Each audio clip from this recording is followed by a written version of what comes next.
Don't cry. Mom, perhaps that man will help us. The rain was not a cleansing, it was a drowning. It fell on Harborview, New Jersey, with a cold, percussive violence, turning the streets into shallow, lightless rivers. The power grid had collapsed under the assault, plunging the borough into a thick, primal darkness, broken only by the distant, frantic strobing of emergency vehicles. Down at the mouth of the Raven Harbor line, the subway station smelled of ozone, wet concrete, and something metallic, like old blood. The emergency lights inside the tunnel flickered, casting a diseased green-white pulse that did little to illuminate the steps, which had become a treacherous, cascading sluice. Maya Linwood, 28, held her daughter's hand in a grip that was half reassurance, half desperation. Her other hand clutched the canvas strap of her bag, the weight of her design school textbooks and the damp, sour-smelling apron from her bartending shift digging a groove into her shoulder. She was a student. She was a mixologist. She was not supposed to be prey. In her free hand, her daughter, Lark, 5 years old, held what remained of a paper kite. The storm had savaged it, turning bright colors into a gray, pulpy mass of tissue and snapped balsa wood. Maya heard them before she saw them, the heavy, syncopated splash of work boots hitting the pavement. They were not running, they were loping. A predator's deliberate pace.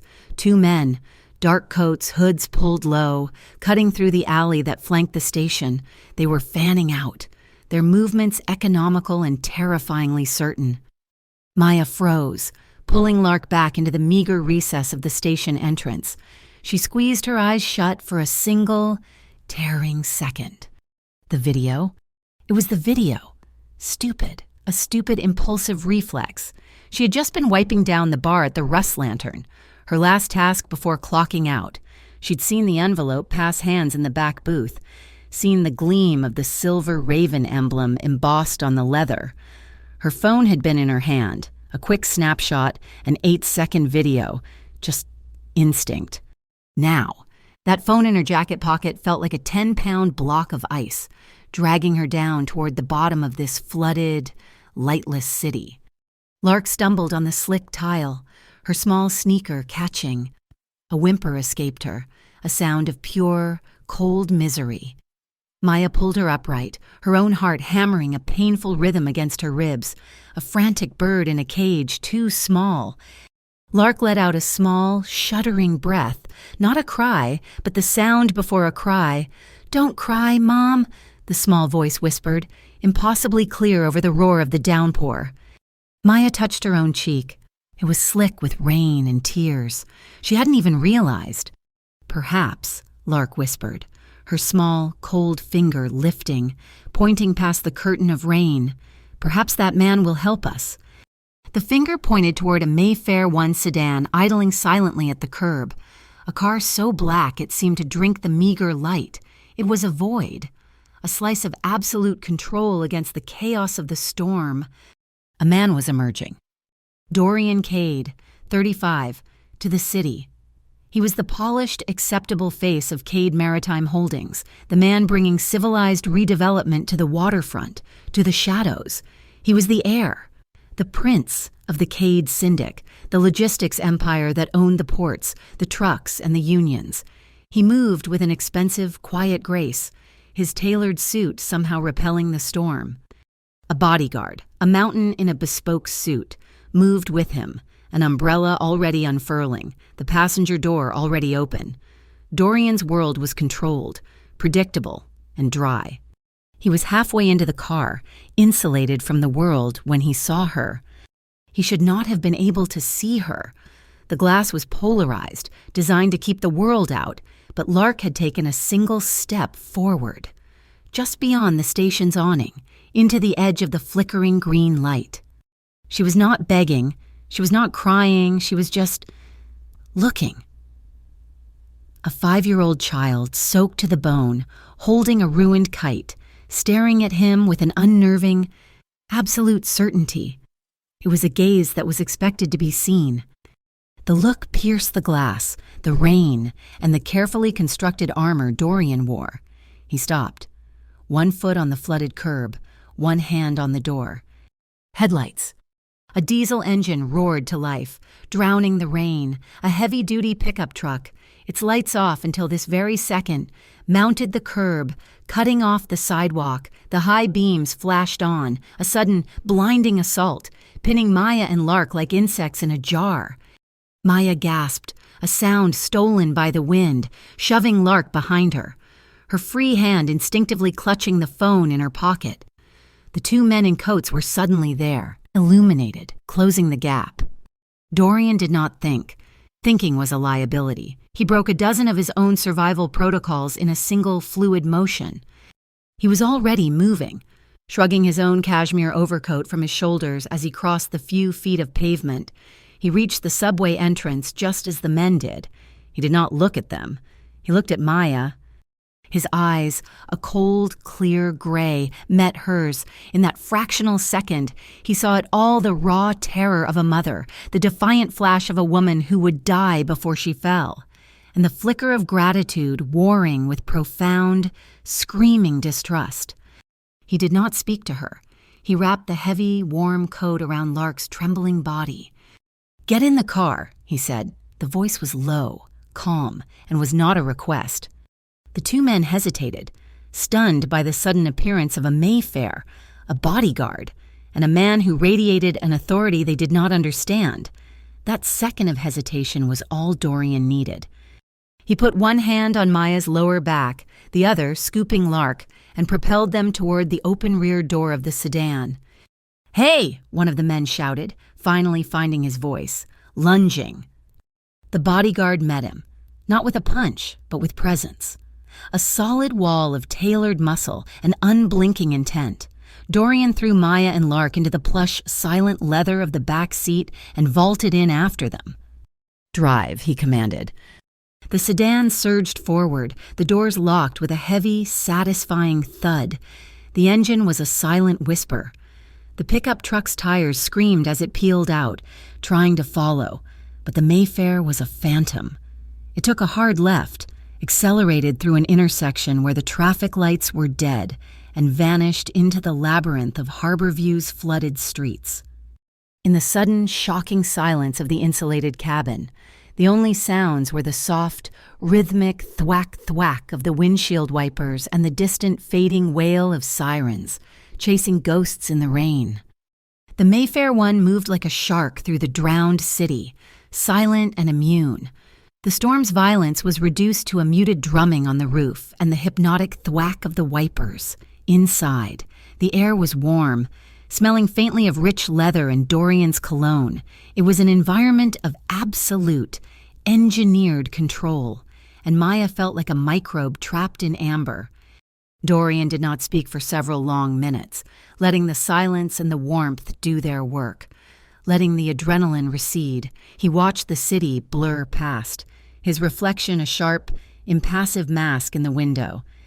"They were running from the station," he said finally, his voice low, not turning to look at her. "You were running from them. Why?" Maya's jaw was tight. She was still holding Lark, who was wrapped in the impossibly soft, heavy overcoat. They were at the bar, where I work." "The Rust Lantern," Dorian stated. It was not a guess. Maya's head snapped toward him. "How did you know?" "It's the only bar within 3 blocks of the Raven Harbor line that men like that would frequent. What did they want?" She hesitated, her loyalty to the truth warring with the primal urge to protect her child. "I saw something. I filmed it on my phone." Dorian finally turned.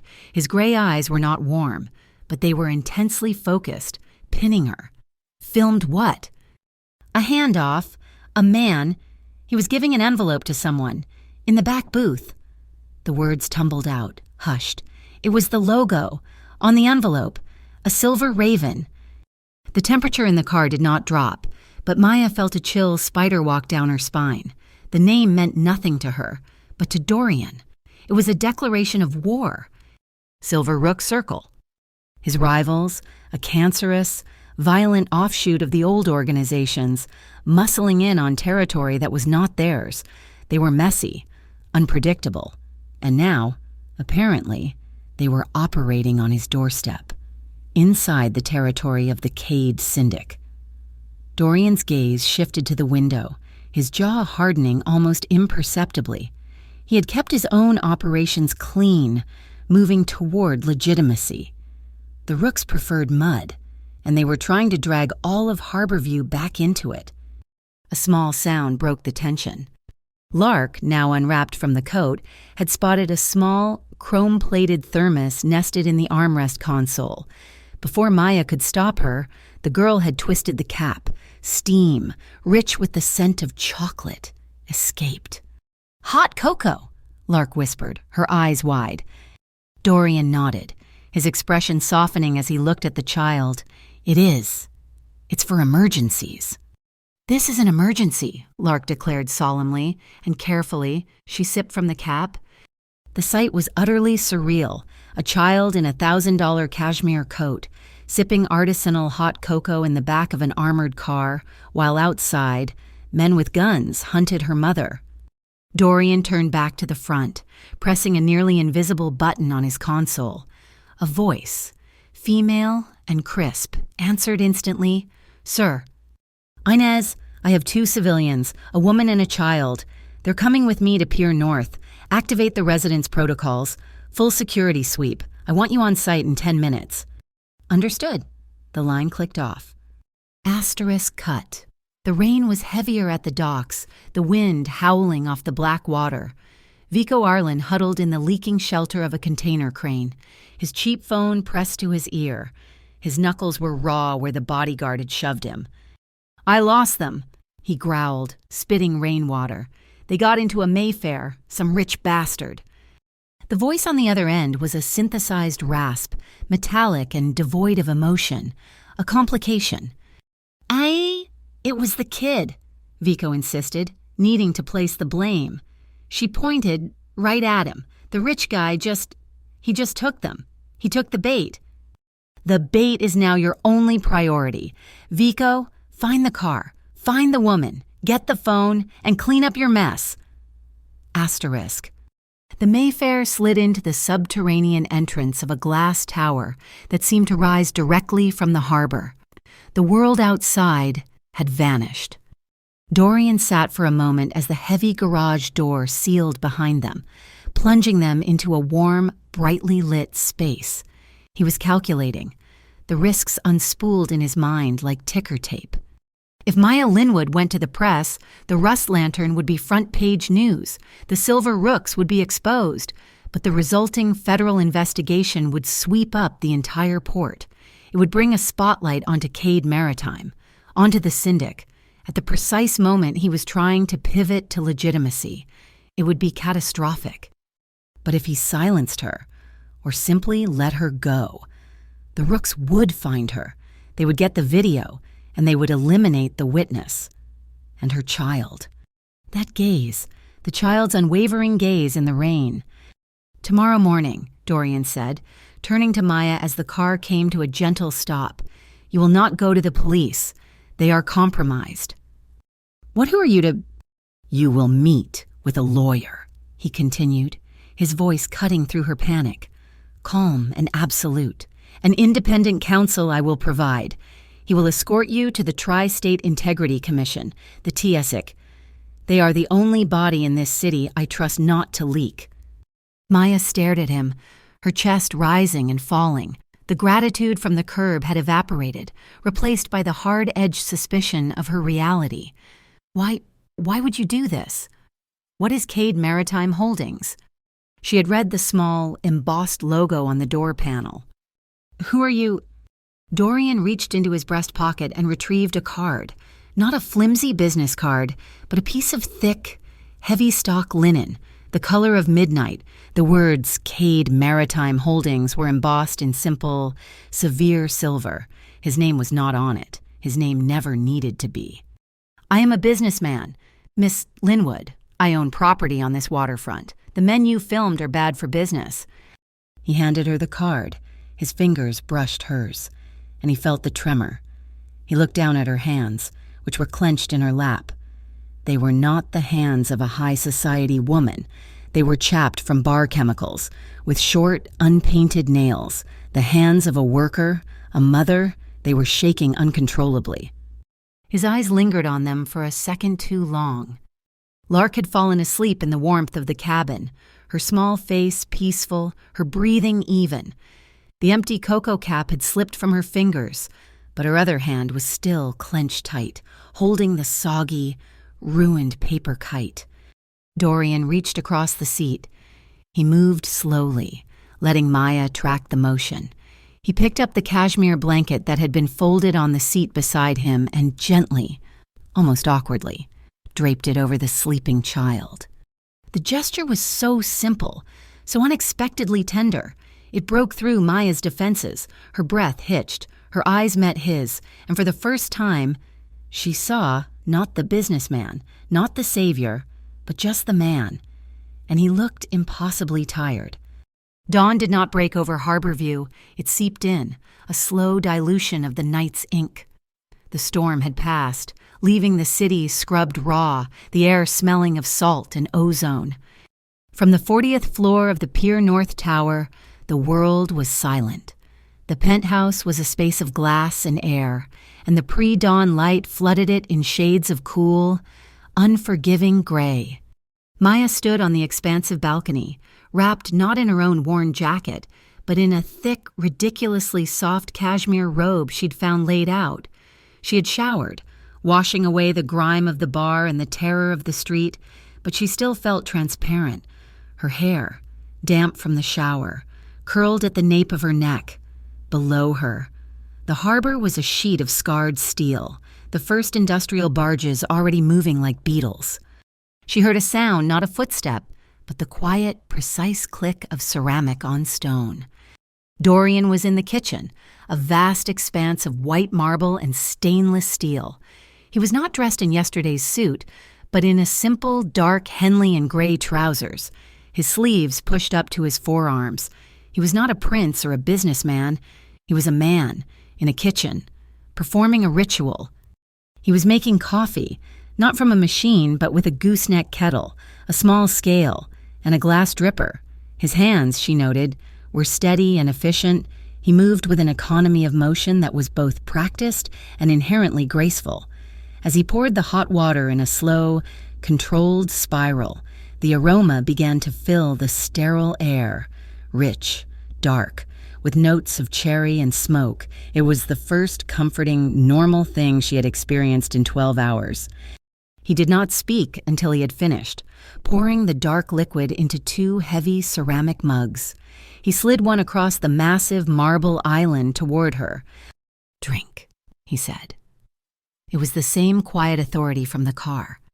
She wrapped her hands around the mug, letting the heat sink into her palms. The silence stretched, filled only by the rising light. "You have a child," he said, not looking at her, staring into his own mug. "But you're a student. How do you know?" "The textbooks in your bag, they were soaked. I had Inez, my head of security. Get them. She's drying them." Maya felt a strange pang, a violation and a kindness wrapped in one. Design. I'm a design student, the bartending. It pays for the classes, and for Lark. He nodded, taking a slow sip. "What kind of design?"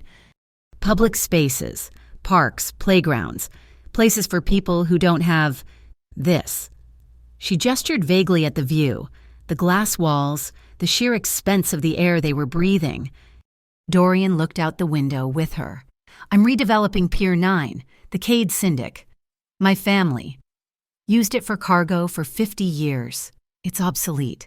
I'm turning it into a public park." Maya looked at him, surprised. "A park?" "With a community center and a playground," he said, his voice flat, as if stating a simple, unavoidable fact. The admission hung between them. The distance across the kitchen island felt suddenly charged, a neutral space that was now defined by their opposing, yet identical, ambitions. Their eyes met over the rims of their mugs. His were clear, gray, and unreadable. She felt a sudden, intense pull, a need to know the man behind the impenetrable calm, just as quickly. She looked away, back to the safe, cold view of the harbor. A small sound, a creak of a door, broke the spell. Lark emerged from the hallway, rubbing her eyes. She was wearing a large, soft t-shirt that must have been Dorian's, the hem brushing her ankles. She looked small and lost in the vast gray room. Then she saw it. Against the far wall, a gleaming black concert piano. A look of pure, unadulterated delight crossed her face. She ran to it, her bare feet silent on the polished floor, and reached up, her small fingers pressing a random, dissonant cluster of keys. Maya started to apologize. "Lark, no, don't touch." "It's all right," Dorian said. He walked over, and in one fluid motion sat on the bench and lifted Lark onto his lap. Maya watched, frozen. She expected him to be awkward, stiff. He was not. His hands, which had been so precise with the coffee, settled on the keys. He began to play. It was not a lullaby. It was jazz, a short, complex, and smoky piece, full of quiet questions and unresolved chords. It was the sound of the city at 3 a.m. Lark sat mesmerized, her small hand resting on his forearm, feeling the movement of the muscles. When he finished, the final low chord hanging in the air, Lark was quiet, but Maya was smiling. It was a small, fragile thing, a crack in the ice, but it was the first real smile since the storm had broken. As the last note faded, a phone vibrated on the countertop. It was Dorian's. He gently set Lark down and went to it, his face shifting, the brief warmth from the music gone. He glanced at the screen, his thumb swiping to unlock it. Maya was close enough to see the message text from Inez Ward, and she saw the acronym. FOCB just opened a file on the Russ Lantern. Your name is on the visitor log. FOCB, Federal Organized Crime Bureau. Maya took an involuntary step backward, the coffee mug rattling in her hands. The name was a siren, a blaring alarm of a world she wanted no part of. The world her father had warned her about. The world of men who ended up in trunks or in witness protection. Dorian saw her recoil. He saw her eyes, wide with a new, more profound terror than she'd even shown in the alley. He immediately set the phone face down. He did not move toward her. He did not try to placate her. Instead, he simply rested his hand on the high back of the kitchen chair between them. It was not a barrier. It was an anchor, a solid object in the suddenly spinning room. "They are not the ones I'm giving you to," he said, his voice low, steady. "The TSIC is separate. They are clean." "You're in their logs," Maya whispered, the accusation hanging in the air. You're one of them." "I am the man who is trying to fix it, White," he said, and for the first time, a flash of steel, of raw frustration entered his voice. He visibly reined it in. "Maya, let me protect you. Let me protect Lark, until the video is submitted, until this is done." She stared at him, at the hand resting on the chair, not touching her, but offering a silent, physical promise of safety.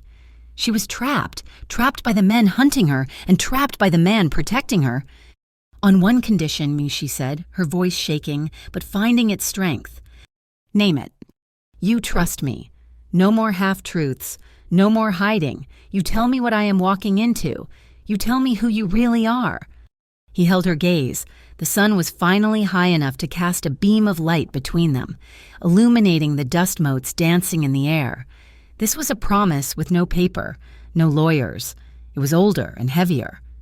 "I am," Dorian Cade said, his eyes never leaving hers. "And I will." The Grayfin Bridge was a web of high tensile steel and old rust, suspended 150 feet above the industrial channel. The smell of the sea, sharp and briny, cut through the city's exhaust. Dorian was not driving the Mayfair. He drove a dark gray, nondescript sedan, the kind that blends into the background of 1,000 government motor pools. The lawyer's car, equally anonymous, was 2 cars behind. They were halfway across the main span when the attack came. It was not a subtle tale. It was a battering ram, A black reinforced pickup truck, the kind used for hauling construction debris, slammed into the lawyer's car behind them, sending it spinning into the concrete divider. A second vehicle, a dark SUV, materialized from the oncoming lane, swerving and braking to block the bridge exit. They were pinned. "Inez, now," Dorian said into his phone, his voice cold. "Already moving," Inez's voice came back, tight and clipped, broadcast from somewhere else in the city. "The decoy is drawing 2 cars east. You have to get off the bridge." The SUV screeched to a halt. Men in dark jackets spilled out. The truck behind them revved, its engine a deep-throated growl, and hit the back of Dorian's sedan. The impact was a jarring shriek of metal. Maya screamed, throwing her body over Lark. Glass from the rear window exploded, raining a sudden, sharp hail of fractured diamonds over the interior. Lark did not scream. She clamped her hands over her ears, her eyes shut tight, her small body rigid with terror. "Out. Now." Dorian commanded. He was already moving. He kicked his door open, the metal groaning in protest against the buckled frame. He was not moving toward the street. He grabbed Maya's arm. "This way, under." He pulled her and Lark, whom Maya held in a desperate grip, over the low safety rail, not into the water, but onto a narrow, grated maintenance catwalk suspended beneath the roadway. "Dorian," Maya cried, as the wind buffeted them, the drop visible through the steel grate beneath their feet. "Keep moving. Do not look down." Above them, boots hammered on the roadway, shouts. The men were searching the car. Then, a new sound, heavy steps on the metal stairs leading down to the catwalk. They were trapped between the rust and the sea. Dorian shoved Maya and Lark behind a massive, vibrating junction box. He looked around, his eyes scanning the technical array. He saw it. A red panel marked Bridge Fire Suppression. He put himself between them and the oncoming footsteps. He ripped the panel open, his hands sure, and slammed his palm onto the manual release. There was a deafening hiss, a sound like 1,000 snakes. A dense white cloud of fire-suppressant smoke erupted from nozzles all along the catwalk, enveloping the bridge's undercarriage in an instant, opaque fog. Shouts turned to choked coughs. The air was cold, chemical, and impossible to see through. Dorian grabbed Maya's hand. "Run, straight ahead." He pulled them through the chaos, following the line of the steel railing by touch alone. They stumbled off the catwalk and onto the concrete bulkhead of the Raven Harbor Port Authority. He didn't pause. He half-carried, half-dragged them behind a stack of shipping containers, finally finding the door he was looking for. Cold Storage 27. He swiped a key card not from his wallet, but one he had palmed from the sedan's visor, and pulled them inside. The door hissed shut, sealing them in. The silence was absolute, a heavy, muffled blanket, the sound of the chase, the bridge, the city all gone. It was replaced by the low hum of industrial freezers and the smell of ice and diesel, their breath plumed in the frigid air, thick white clouds in the dim blue safety light. Lark, released from the immediate danger, finally let out a long, shuddering sob. Maya held her, pressing her daughter's face into her shoulder, rocking her, her own body trembling violently.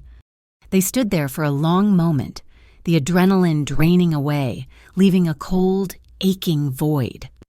Dorian leaned his back against the insulated metal wall, his eyes closed, his chest heaving. Maya, still whispering reassurances to Lark, looked at him. In the faint blue light, his face was pale, his brow slick with sweat despite the Arctic cold. She watched his hand, which he had braced against the wall. It was shaking. Slowly, carefully, she reached out. She did not touch his hand. She reached up and placed her cold, diminished fingers lightly on the side of his neck. On the pulse point just below his jaw, the skin was hot, the pulse hammering. "You're shaking," she whispered, her voice rough. Dorian's eyes snapped open. They were raw, unguarded, and fixed on her. He did not pull away. "I'm worried," he said, his voice a low rasp, "for you and for Lark." Before she could process the weight of that admission, a sudden, deafening wail shattered the silence. It was not a police siren. It was the massive, ear-splitting alarm of the port's container cranes, a sound designed to be heard over a mile of open water. Dorian's phone buzzed. He looked at it. Inez. Diversion, let's go. He led them through a back corridor of the freezer complex, the alarm covering their escape. The men hunting them would be drawn to the perceived breach at the crane yards. He keyed a code into a rusted metal door marked Maintenance Access. It opened onto a small, suspended platform. Waiting for them was an old, 6-person maintenance cable car, a relic from the port's earlier days, used for servicing the lights on the loading gantries. They piled in. Dorian sealed the door, and the small cabin lurched, swinging out into the open air, moving silently over the chaotic port below. The sun, having finally burned through the last of the storm clouds, was bright. It flooded the small, dusty cabin with warm, yellow light. Lark, who had been silent, pressed her face to the plexiglass window. Below her, the massive, chaotic port looked like a toy set. As the cabin rose higher, she let out a small, involuntary sound. A giggle. It was a tiny, bright noise, but in the compressed space, it felt seismic. It was the sound of a spring uncoiling, a single note of life that stitched the torn, terrifying edges of the morning back together. Dorian, fastening a heavy safety latch on the door, paused. His head turned toward the sound.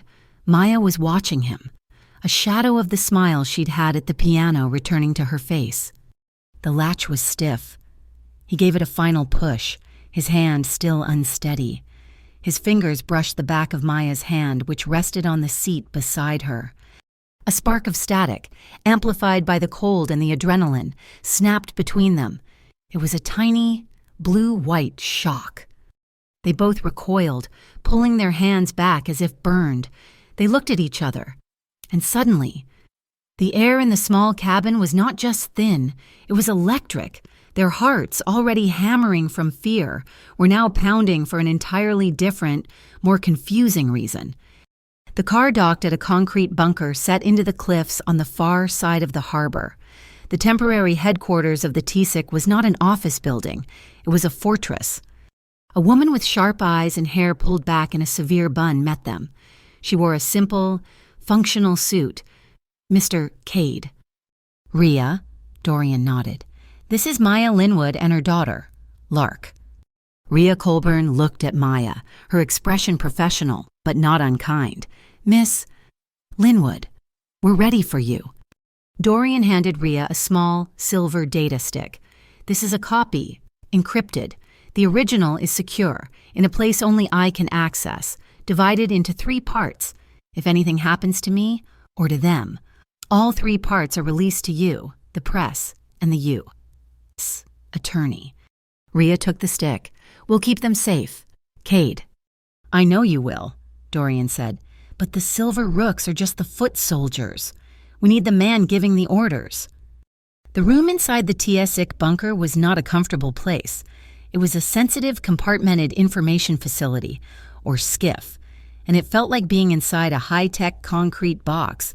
The air was dry and recycled, smelling of electronics and stale coffee.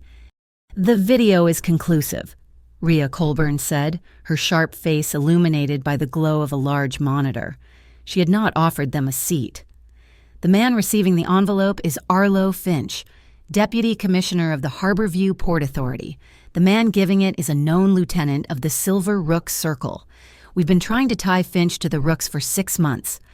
On the screen, Maya's shaky phone footage was frozen. The silver raven emblem on the envelope was in sharp focus. This, Rhea continued, is a direct link. The timestamp on your video corresponds with a last-minute, unscheduled shift in the freighter berths at Pier 12. A container ship flagged out of Panama was moved to priority. No inspection. So you have him, Maya said, her voice small. It's done. No, Rhea said, her gaze hardening. It's just beginning. She clicked a button, and the screen changed to a redacted internal FOCB document. The FOCB raid on the Rust Lantern last night.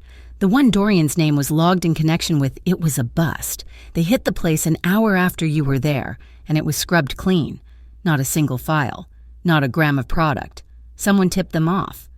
Dorian, who had been standing, silent in the corner, finally spoke. A mole in the Federal Organized Crime Bureau.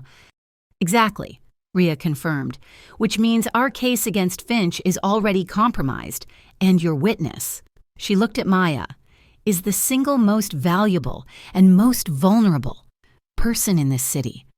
The attack on the bridge wasn't just to get the video, it was to silence you, permanently. The recycled air felt suddenly too thin to breathe. Maya felt a wave of nausea. This was not a simple act of civic duty. She had kicked a hornet's nest that was guarded by the FOCB itself. If I stop, Maya whispered, thinking aloud, this all goes away. They will stop hunting us. And the city rots from the inside. Dorian's voice cut in, sharp as glass. Finch stays in power. The Rooks keep their import channel, and they will never stop looking for you, because you are the one loose end they can't control. The alternative hung in the air, unspoken. If she continued, Lark would live every day with a target on her back. Later, in a different secure room, Dorian was in a heated, low-voiced discussion with Inez Ward over a secure video line. Maya was on the other side of the room, ostensibly watching Lark draw on a whiteboard, but her attention was fixed on the tense exchange. The risk is unacceptable, Dorian, Inez's disembodied voice said. The TSIC cannot guarantee your safety against a federal leak. The FOCB has assets we can't track. Then what do you propose? Inez, Dorian snapped, his frustration palpable. The deal. We offer Rhea the one thing she can't get: a clean infrastructure. We give her full, unredacted access to the Cade Syndic's clean transport manifests. Our ships, our trucks, our warehouses. She can move her own people, her own witnesses, under our protection, completely off the federal grid. In exchange, Maya and Lark Linwood become our asset. Full protection, full relocation, new identities, untouchable. Maya's blood ran cold. A deal, an asset, a pawn. Dorian was shaking his head. You're asking me to leverage my entire family's legacy. The clean part of it, to protect one woman. You're not protecting one woman, Inez countered, her voice softening. You're protecting the future of the port. If the Rooks win, your legitimate business dies. We make the deal. We blur the lines. We win. The line went silent. Dorian looked over at Maya, his face a mask of conflict. He saw the very corruption he was trying to escape as the only tool that could save her. The new safe house was not a penthouse. It was a 3-bedroom apartment in a fortified, high-security residential building on the Fifth Peninsula, a sliver of land across the harbor that was home to old money and paranoid executives. It was anonymous, comfortable, and had walls of reinforced concrete. Dorian walked them in. The air was warm, the lighting soft. It felt like a home, not a glass box. Lark, who had been clutching her ruined kite all day, had spent the last hour in the TSIC bunker with a roll of clear packing tape and a first aid kit, painstakingly repairing the torn paper. As Dorian was about to leave, she walked up to him. She held out the kite. It was a mess of tape and wrinkled paper, but it was whole. This is for you, she said, her voice serious. Dorian knelt, his knees cracking softly. He looked at the kite, then at her. Why, Lark? So you remember where the wind blows? She said, as if it were the most obvious thing in the world. Dorian felt a tightness in his chest, a sudden, unfamiliar ache. He took the kite from her, his large, capable hand dwarfing the small, patched object. He nodded, unable to speak. He turned and hung the kite by its string on the coat hook next to the apartment's heavy steel door, a fragile, colorful prayer against the storm. He turned the deadbolt, the sound a heavy, final thunk.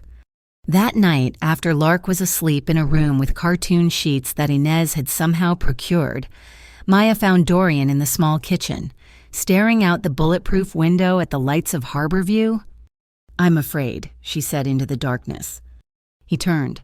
Rhea has men on every floor. The rooks can't get in here. I'm not afraid of them, she said, her voice low, trembling. I'm afraid of you. He frowned, confused. I heard Inez, asset wan, leverage, pawn. Is that what I am to you? A piece you're playing to clean up your family's business? He was silent for a long time, the hum of the refrigerator filling the void. He walked toward her, stopping just short of her personal space. When I was 20, he said, his voice barely a whisper. My father used someone, a longshoreman, a good man, used him as a pawn to send a message to a rival. The man lost everything. I swore I would never be my father. He looked at her, his gray eyes searching, stripped of their usual armor. I will not use you, Maya. I will not let this break you. I'll give you my word. His phone lit up on the counter, a text from Rhea. Gala, the annual Blue Harbor Museum benefit. 2 nights. Finch will be there. The Rook's benefactor will be there. It's the perfect place to set the hook. We just need the bait. Maya looked at the phone, then at Dorian's face. He had just sworn not to use her, and in doing so, he had given her the choice. Tell her I'll do it, Maya said. Tell her I'll be the bait. The night before the gala, the power in the safe house faltered. The lights did not go out, but they dipped. A sudden, sickening brownout that made the high-tech appliances in the kitchen reset with a series of digital beeps. The silence that followed was heavy, punctuated only by the sound of the wind rattling the heavy-duty balcony door. Maya, who had been watching the rain-slicked lights of the distant city, tensed, her hand instinctively going to the locket at her throat. It's all right, Dorian's voice came from the hallway. The building's grid is just shifting to the internal generator. Standard procedure in a high-wind advisory. A moment later, he emerged from the utility closet by the front door. He was rubbing his hands together, his brow furrowed. The breaker panel cover is dusty. He held up his hand. A dark, sooty smudge ran from his palm to his wrist. In the warm light of the kitchen, seeing the man who had controlled armored cars and high-stakes escapes looking vaguely annoyed by common dust, something in Maya's chest unknotted. A small, genuine laugh escaped her. It was a fragile, rusty sound, but it was real. A-list problems, she said, stepping into the kitchen. She grabbed a clean, dry towel from a drawer and handed it to him. You look like you've been cleaning chimneys. He took the towel, his fingers brushing hers. The contact was brief, accidental, but it sent a jolt of warmth up her arm that had nothing to do with the static electricity in the air. Thank you, he said, his voice a low rumble. He watched her for a second before turning to wipe the grime from his hands. The tension, having snapped, now settled into something different, something domestic. I'm hungry, Maya announced, more to herself than to him, and I doubt they deliver here. Inez stocked the pantry, Dorian said, gesturing to the immaculate cupboards. I suspect, he added, a rare, dry wit touching his voice. She believes I am incapable of feeding myself. They found bags of frozen corn, onions, celery, and a carton of broth. Lark was already asleep, bundled on the massive living room sofa, her breathing the only sound besides the rain. The apartment was quiet. The kitchen was warm. The world outside, with its drones and its threats, felt very far away. They worked together, a quiet, unpracticed choreography. Maya chopped the vegetables, her skill with the knife a remnant of her bartending days. Prepping garnishes fast and efficient, the rhythmic thock, thock, thock on the cutting board became a metronome. A steady beat in the quiet room. Dorian located the pot, measured the broth. They moved around each other in the confined space. A shoulder brushed, a hand reached past another for the salt. Sorry, she murmured, as she reached across him for the wooden spoon. It's fine, he replied, his voice close to her ear, making the small hairs on her neck stand on end. The soup simmered, filling the kitchen with the simple, sweet scent of corn. The storm seemed to be picking up, the rain lashing the glass in sudden, violent gusts.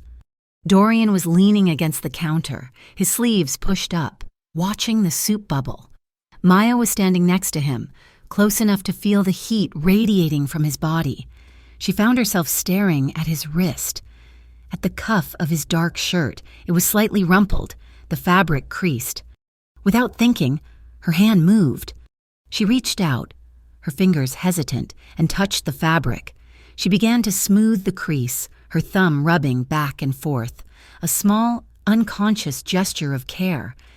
He went utterly still. His breath hitched, an almost inaudible sound. Slowly, as if moving against a great weight, he lifted his hand and covered hers. His skin was warm, his palm calloused and strong, completely enveloping her fingers. He did not pull her hand away. He did not grab it. He simply held it, trapping it against his own shirt cuff. He turned his head. His gray eyes, no longer cold or assessing, were dark, searching, and raw.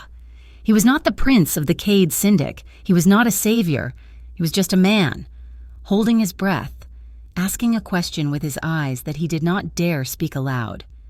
She looked at his eyes, then at his mouth, then back. She gave a single, slow, deliberate nod. He leaned in, his movement agonizingly slow, giving her every second, every fractional moment to pull away. She did not move. She met him halfway. The first touch of his lips was not a kiss. It was a question. It was soft, hesitant, and profoundly gentle. It was just the barest pressure, a warmth that sent a shockwave through her entire system. She let out a breath she had not known she was holding, and her free hand came up, not to push him away, but to rest on his chest.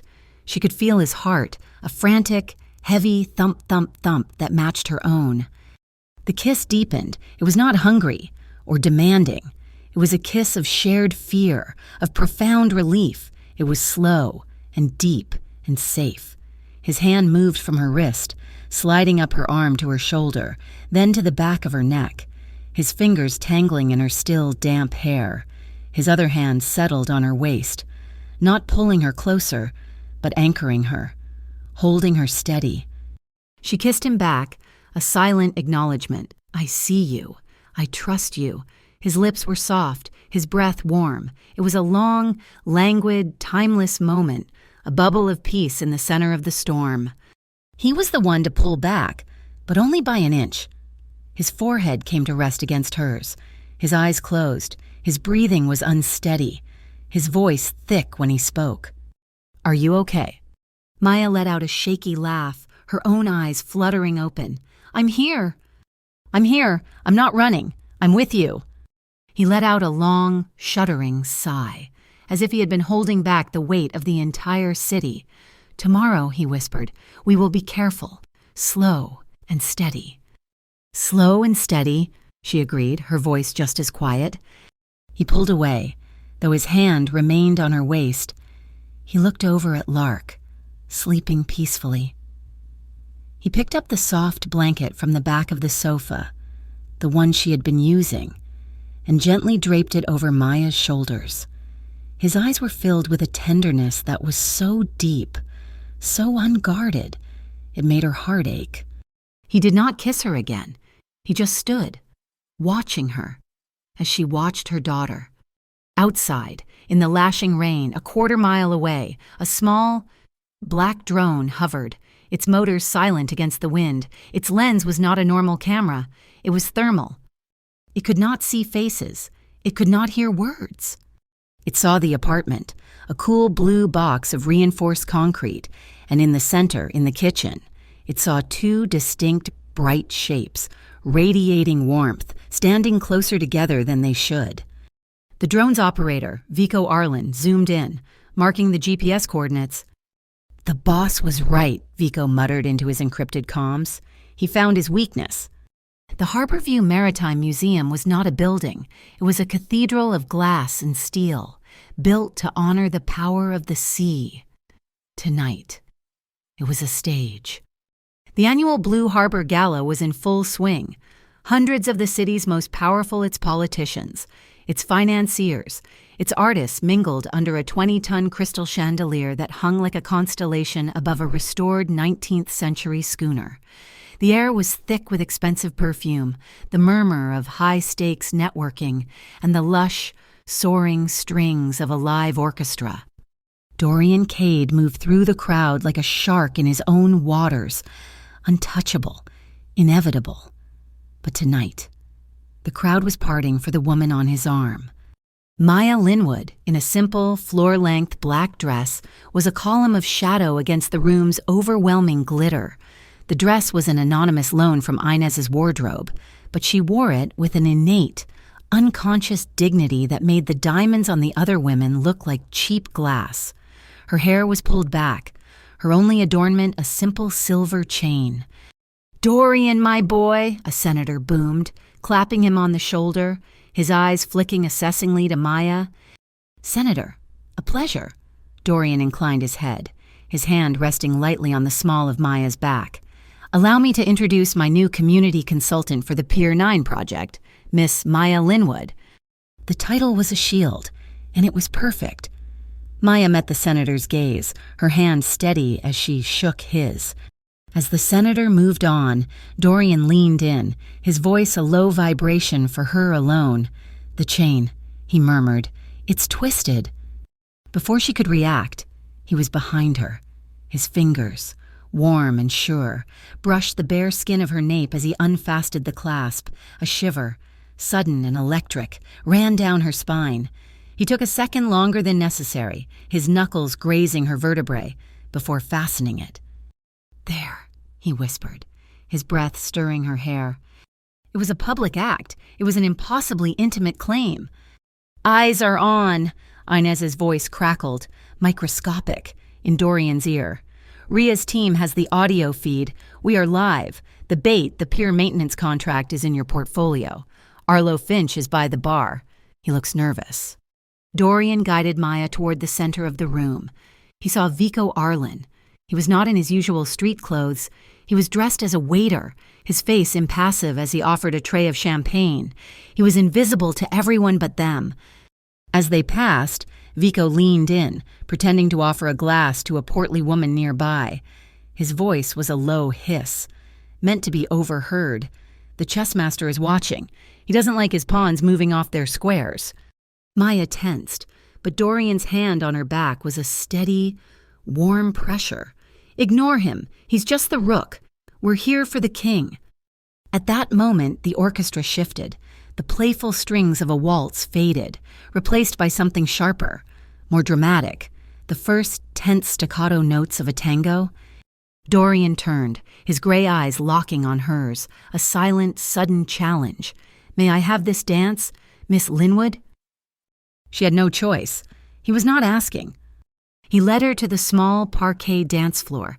He did not pull her close in the traditional ballroom hold, his right hand splayed on her back, his left holding hers, the space between them formal. Then the music built. He pulled her in, his leg moving between hers, their bodies suddenly flush. She stumbled, her breath catching.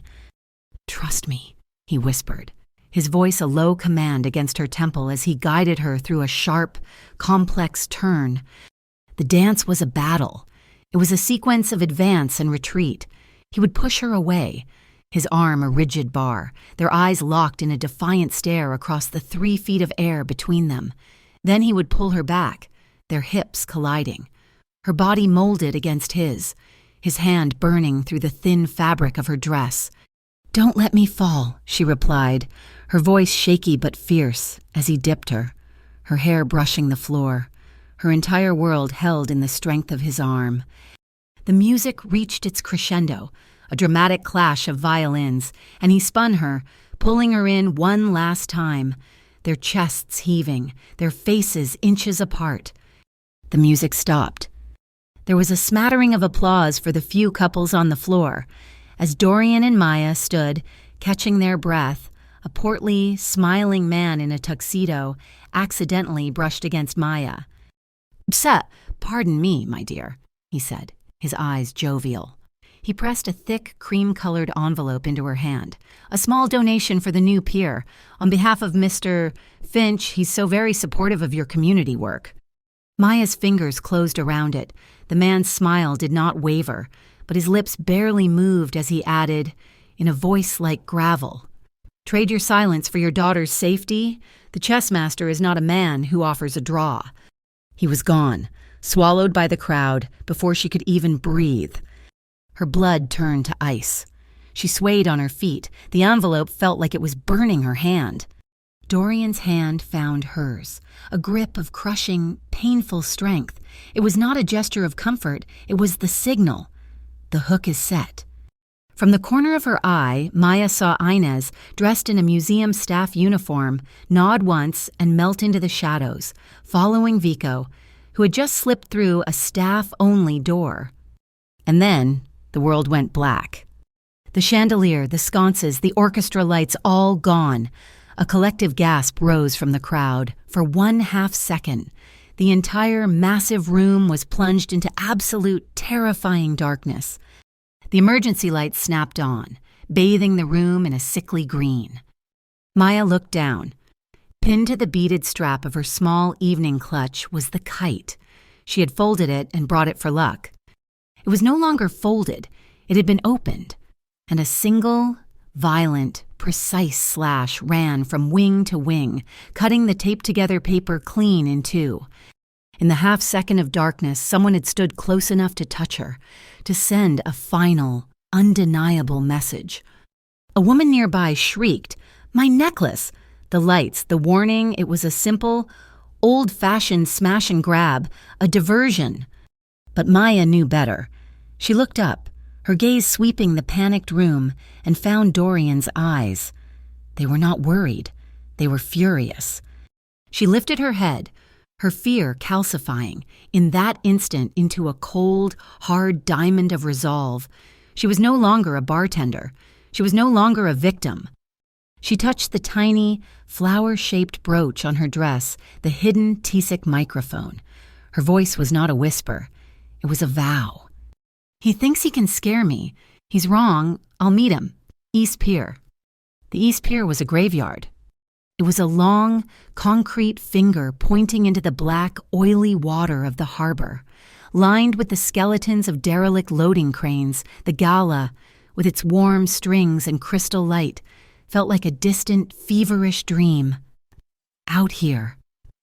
The only light was the cold, chemical blue of the Port Authority floodlights and the rhythmic, bloody pulse of the Harborview neon sign across the channel. The only sound was the wind, whining through rusted steel, and the heavy, rhythmic slap of water against the hulls of anchored freighters. Dorian's hand was a fixed, warm point on the small of her back. He had not let go of her since they left the museum. A rather dramatic setting for a meeting. Miss Linwood. The voice was not Vico's. It was smooth, educated, and laced with amused condescension. A man stepped out from the deep shadow cast by a container stack. He was still in his tuxedo, a white silk scarf draped artfully around his neck. Silas Rames, commissioner of the Harbor Development Board, the man Maya had seen in newspapers, the man who had shaken Dorian's hand at a charity fundraiser only 6 months prior. "You," Dorian said, his voice flat. He stepped slightly in front of Maya. "You're the chess master." Silas smiled, a politician's gesture that did not touch his eyes. "I prefer to think of myself as a city planner. You, of all people, should appreciate that. Dorian, we simply reroute traffic. Some of it's legitimate, some of it," he shrugged, "needs a darker road." He looked at Maya, his smile gone. "But you are a pothole, an annoyance. So, the offer from the gala stands, the original video, the phone, every copy. You give it to me, you board a plane, and you and your daughter live a long, quiet life in a city with better weather." "And the others?" Maya asked, her voice shaking but defiant. "The people you're poisoning with whatever the rooks are bringing in." "The others," Silas said, "are not my concern, or yours, any longer." "And if I say no?" "Then," Silas said, with a sigh of profound disappointment. You force me to be indelicate. A shadow detached itself from the darkness behind a stack of rusted lobster pots. It was Vico Arlen, and he was not alone. He was holding Lark. The world did not spin. It simply stopped. The sound of the waves, the wind, the pulse of the neon, it all evaporated. Maya's breath was stolen from her lungs, a physical, tearing vacuum. Lark was not crying. Her small face was pale, her eyes huge and fixed on Maya. She had clearly woken up, found Maya gone, and, in a child's terrifying and simple logic, followed the tracker in the locket Dorian had given her mother. Vico held her, his hand not at her throat, but clamped firmly on her small shoulder. He kept her a good 10 feet away from Silas, an insurance policy, a psychological shield that was more effective than any gun. No, Maya whispered. The word was not a sound. It was just the shape her mouth made. She started to move, a blind, primal instinct. Dorian's hand shot out, his fingers closing on her arm like a steel trap. He had frozen for exactly 1/2 of 1 second, an eternity in which his face became a mask of pure, controlled for a lifetime rage. Then the mask was back. He was calm. Let her go, Silas, Dorian said, his voice so quiet it was almost lost in the wind. I can't do that. She's collateral. Vico found her wandering outside the museum. She followed you, Maya, an unsecured piece. You see my point, the board must be clean. You did this, Dorian said, his eyes locked on Silas. The FOCB leak, the attack on the bridge. You've been trying to force my hand to make me choose. I am offering you a clean syndic. Dorian, Silas suddenly snapped, his civilized veneer cracking. You want to be legitimate, fine. I'm the one who can scrub the books. I'm the one who keeps the federal wolves at bay. I am the man who is the port. You are either with me or you are against me. You cannot have both your playground and your father's crown. I want to purge the rot, Dorian said, his voice low, and you are the rot. He touched his ear. His connection to Inez and Rhea was silent. Nothing but white noise. The mole was jamming them. They were alone. Maya looked at Lark's small, terrified face. She looked at Vico. She looked at the oily black water. She made her choice. She stepped forward, shrugging off Dorian's grip. Her hands were raised slightly, a gesture of surrender. Let her go. Her voice was clear now, sharp as ice. I'm the witness. I'm the one with the video. She's just a child. Let her go, with him. She pointed at Dorian. Take me. I'll trade. No, Maya, Dorian said, his voice a low growl. A noble, if predictable, move, Silas mused. But you won't take it. The new voice was female, crisp, and came from above.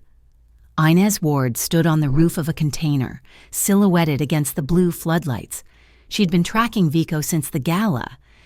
Before Silas could even turn, Inez threw a high-intensity road flare. It did not land near Silas. It landed directly at Vico Arlen's feet.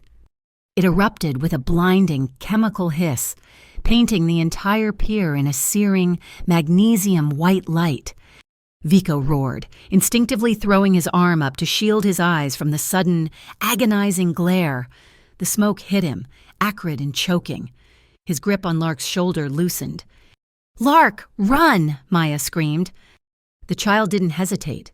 She scrambled away from the smoke, a small, darting shadow in the flickering white light. Vico, blinded and furious, staggered back, pulling his weapon. Boss, Dorian was already in motion. He did not charge Vico. He did not charge Silas. He ran parallel, intercepting Lark as she fled. He scooped her up in one arm, spun, and shoved Maya behind a massive cast-iron mooring post. He threw his own body in front of them both, a human shield. "Get in the car!" Silas shrieked at Vico, his authority gone, replaced by the naked panic of a man whose plan had just exploded. A speedboat engine roared to life from the shadows at the pier's end.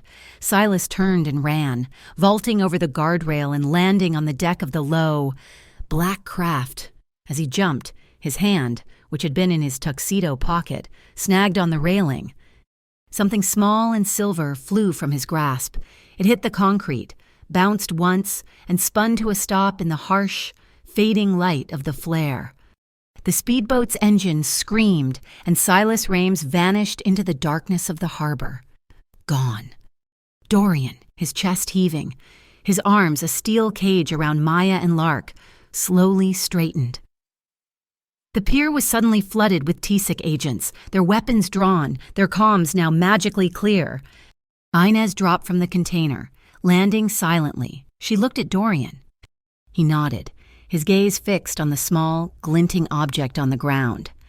A heavy, silver signet ring on its flat face, burnished by the light, was the unmistakable, deep-cut emblem of a single silver rook. The heavy steel door of the safe house apartment thunked shut, and the sound of the city, the harbor, and the sirens was gone. In the sterile, silent hallway, Maya Linwood's legs finally gave out. She didn't fall. She slid down the wall, her back scraping the plaster, and pulled Lark onto her lap. And then she broke. The sobs were not the terrified, high-pitched sounds of the alley. They were the deep, tearing, ragged gasps of a mother who had just seen her child's life held in the balance and traded for a political game. It was the sound of a dam of terror, held back for 48 hours, finally collapsing. Lark, in a strange, solemn reversal, wrapped her small arms around her mother's neck. She didn't cry. She just held on, her small body a tiny, warm anchor in Maya's storm. Dorian stood a few feet away, his back to them. He was not looking at the scene. He was staring at the wall, at the small, patched paper kite hanging by the door. His hands were clenched at his sides, his knuckles white. This was his fault. He had brought this. He had taken her simple, terrified plea in the rain and turned it into leverage. He had put his world, his family's legacy, his war with Silas, onto the back of this woman and her child. The sight of Vico holding Lark that image was now seared into his mind, a new, permanent scar. He heard his phone vibrate. He pulled it out, his movements stiff. It was a secure text from Rhea. Mole IDD, FOCB Agent Cross. He was on the TSIC support team for the gala. He didn't just jam the signal. He used a voice synthesizer to loop a static signal back to your earpieces. He's smart, and he's still in play. Dorian's jaw tightened. Silas was gone, but his most powerful piece was still on the board.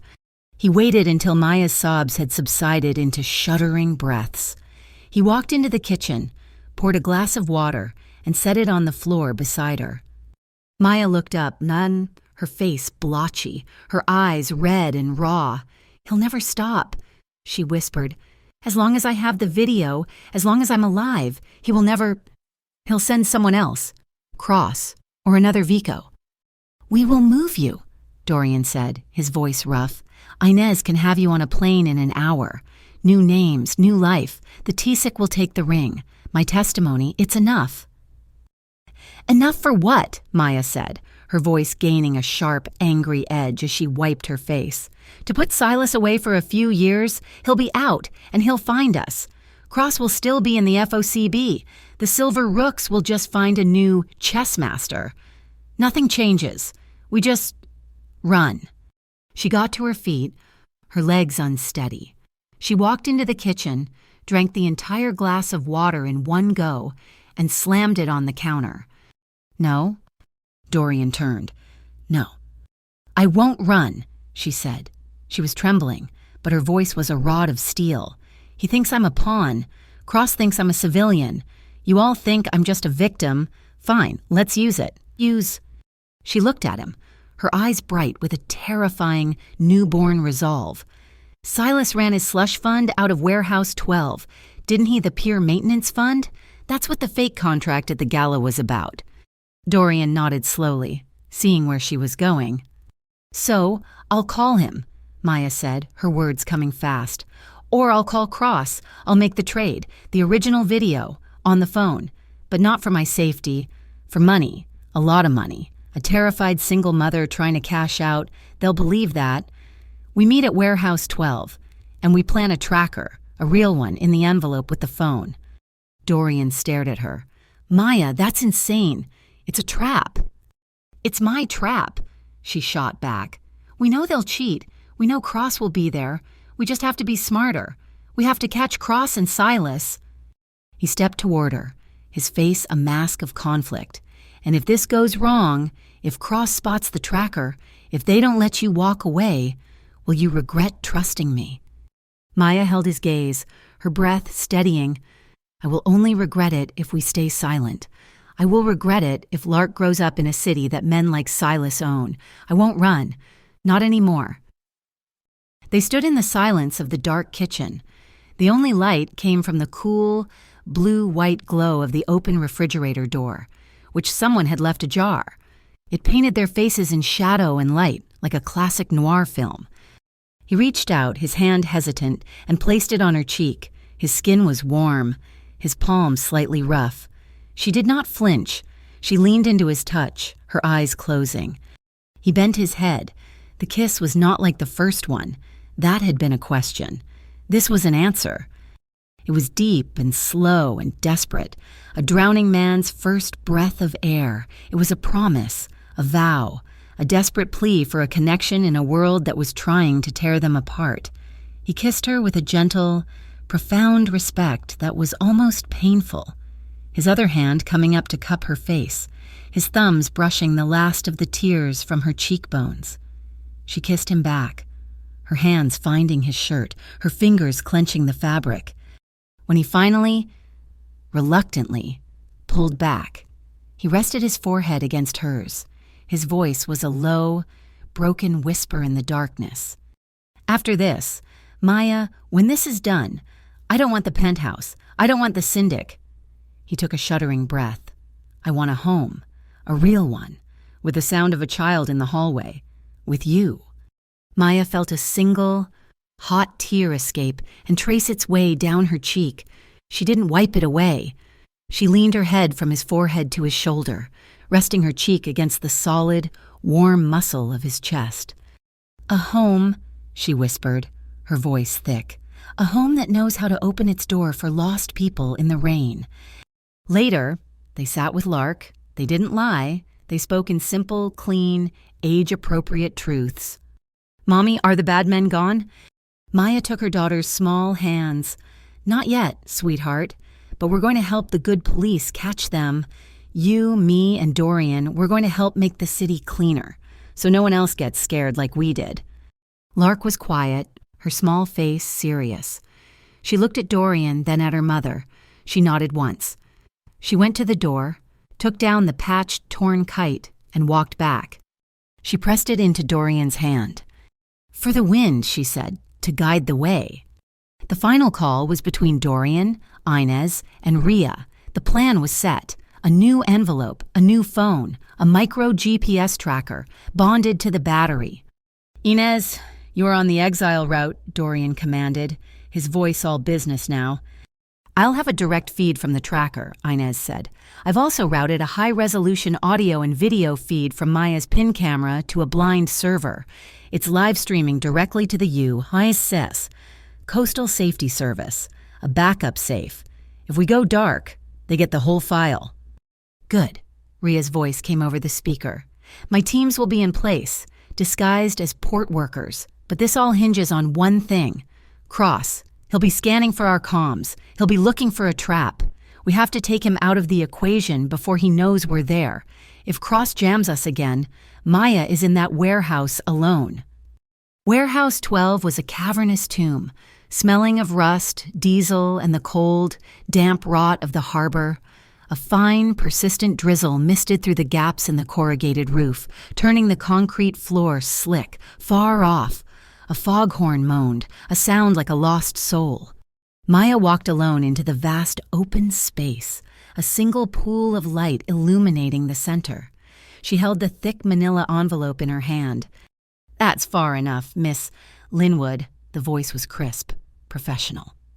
Agent Cross stepped from the shadows, his FOCB windbreaker immaculate, his sidearm holstered. He was not alone. 2 other men, also in federal gear, flanked him.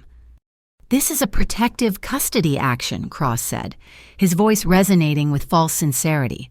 He held up a set of handcuffs. "You are a material witness, and your life is in danger. We're taking you to a secure facility." Maya's heart hammered, but she held her ground. "And Mr. Rames, he's not coming." "Mr. Rames is a person of interest, but our first priority is you," Cross said, stepping forward. He was reaching for his comms unit, his thumb moving to the switch that would activate the jammer.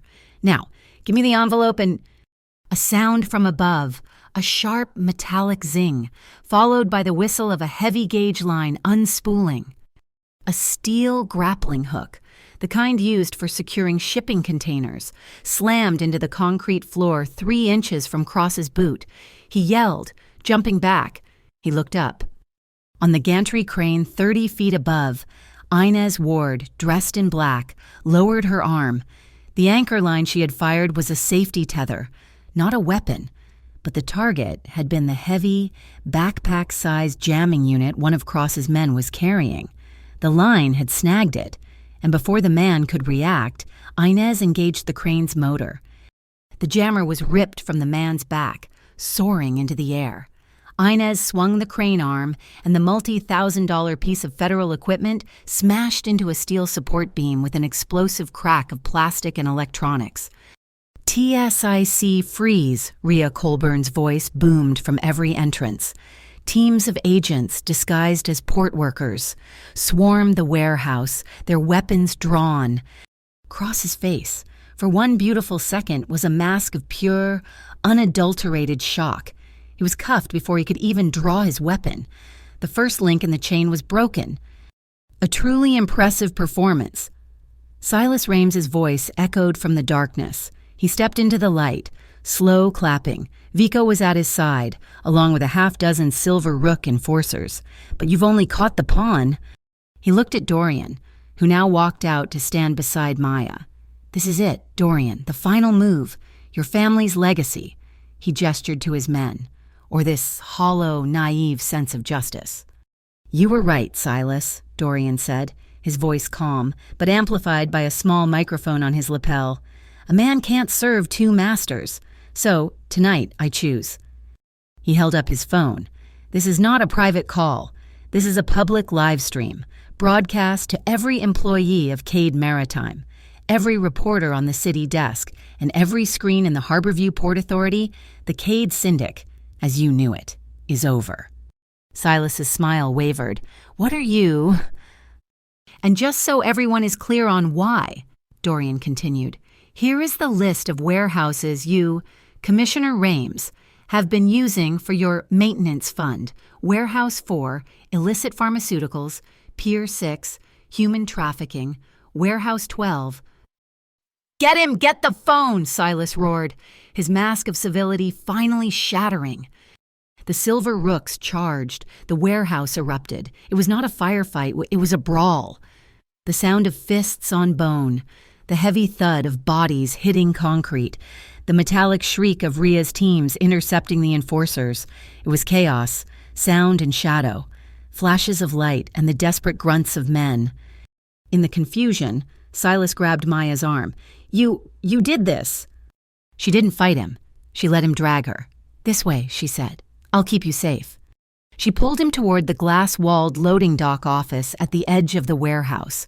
He thought she was a terrified hostage, a human shield. He shoved her through the door, spinning to lock it, to barricade himself inside. Maya was already on the other side of the room. She slammed her hand onto a large, red, automatic lock button. With a pneumatic hiss, heavy steel shutters slammed down, sealing the office, trapping them both inside. Silas stared at her, his chest heaving, his eyes wild. He was a rat in a glass box. Outside, the fight was ending. Rhea Colburn and 2 agents appeared on the metal catwalk above the office, their weapons trained down on him. He was surrounded, with nowhere to run. The city of Harborview woke to sirens. The live stream had caused a digital explosion. with Cross in custody and Silas trapped, the entire Silver Rook operation and its political protection had been decapitated in a single night. The ring, the bank accounts. Maya's original video, it was an avalanche of evidence.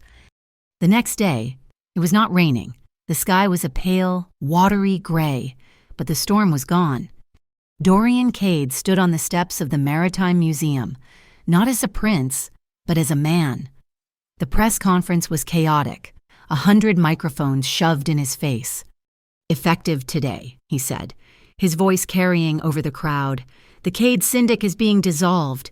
Its assets will be transferred to a new, independent organization, the Free Harbor Fund.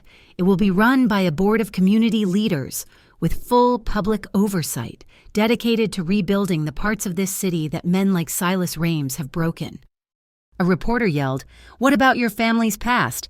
Cade, your father's record." Dorian didn't flinch. "I am requesting a full, independent federal investigation into every Cade holding, into myself. We will have no more shadows. We will have no more secrets." He stepped away from the podium. He walked through the crowd, who parted for him, and stopped in front of Maya, who was standing on the edge of the sidewalk, holding her daughter's hand. He knelt, not for the cameras, but for Lark. He was no longer a syndic boss.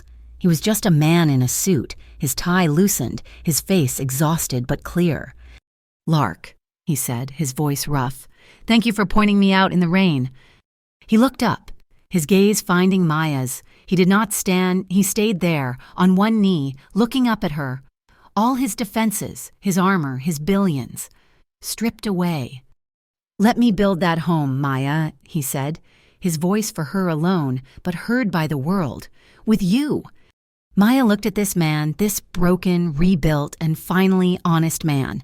She didn't cry. She didn't offer a grand speech. She just nodded, once, a firm, certain, unbreakable movement. He stood, and he kissed her. It was not a gala kiss or a desperate kitchen kiss. It was a public kiss, in the pale, new sunlight. It was a promise, long and warm and steady. And the crowd, the jaded reporters and the hopeful citizens, they did something no one expected. They applauded. Lark, who had been holding her patched paper kite, looked up at the clearing sky, felt the new wind coming off the harbor, and let go. The kite caught the breeze, rising, no longer torn, but flying. The final scene, a new dawn. Months later, painting the harbor in gold, the sign for the Free Harbor Fund is lit. At its base, on the newly christened Pier 9, Maya Linwood, a hard hat on her head, is unrolling a blueprint for a playground. Nearby, Dorian, in a work shirt and jeans, is directing a team of volunteers, hammering wood, and on the new, clean grass, Lark is running, laughing, chasing a brand new kite, as the wind guides them all toward a new day. Thank you so much for listening to this story. We'd love to hear where you're tuning in from. So please drop a comment below and share your thoughts. Don't forget to subscribe to our channel, Mafia Boss Story, like this video, and give it a boost by hitting the hype button so more people can hear this story.